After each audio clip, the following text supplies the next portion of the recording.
Hello, ওই যে আগের দিন ভিডিওতে বলেছিলাম আজ থেকে আমি বাচ্চাদের আঁকার ভিডিও নিয়ে আসব। আজ একটা প্যাঁচার ভিডিও নিয়ে এসেছি। প্রথমে আমি গোল করে নেব, তারপর চোখ, নাক, মুখ করে নেব। গোল করে করলে বিষয়টা করতে সুবিধা হবে। কোনো আঁকা যদি তুমি স্ট্রাকচারের মধ্যে ফেলো তারপরে আঁকো, তাহলে তোমার আঁকাটা আঁকতে অনেক ইজি হবে। দেখো প্যাঁচার মুখটা কত ইজিলি হয়ে গেল।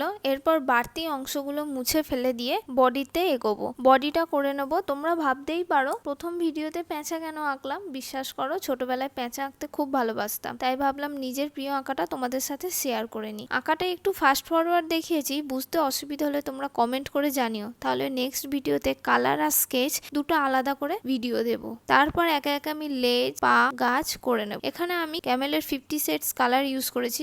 যে কালারগুলো ইউজ করেছি আমি দেখো উপরে দিয়ে দিয়েছি। তোমরাও সেই কালার ইউজ করতে পারো, চাইলে তোমরা অন্য কালারও ইউজ করতে পারো, কিন্তু আমি প্রেফার করবো তোমরা তো নতুন শিখছো, এখানে যে কালারটা দিচ্ছি সেই কালারটাই ইউজ করো, দেখবে ভালো লাগবে। তারপরে একটু পরে তোমরা নয় নিজেদের মতন কালার ইউজ করে নিও। কালার করার ভিডিওটা আমি তাড়াতাড়ি দেখিয়েছি। এখানে আমি গ্লাস মার্কিং পেন্সিল নিয়েছি, ব্ল্যাক বর্ডার পেন্সিলও বলতে পারো। যে কোনো রং পেন্সিলের দোকানে তোমরা পেয়ে যাবে। আরও এরকম ইজি সহজ আঁকার ভিডিও নিয়ে আসবো। ভিডিওটি কেমন লাগলো তোমরা কমেন্ট করে জানিও। সবাই ভালো থেকো, সুস্থ থেকো। পরে আবার অন্য ভিডিওতে দেখা হবে।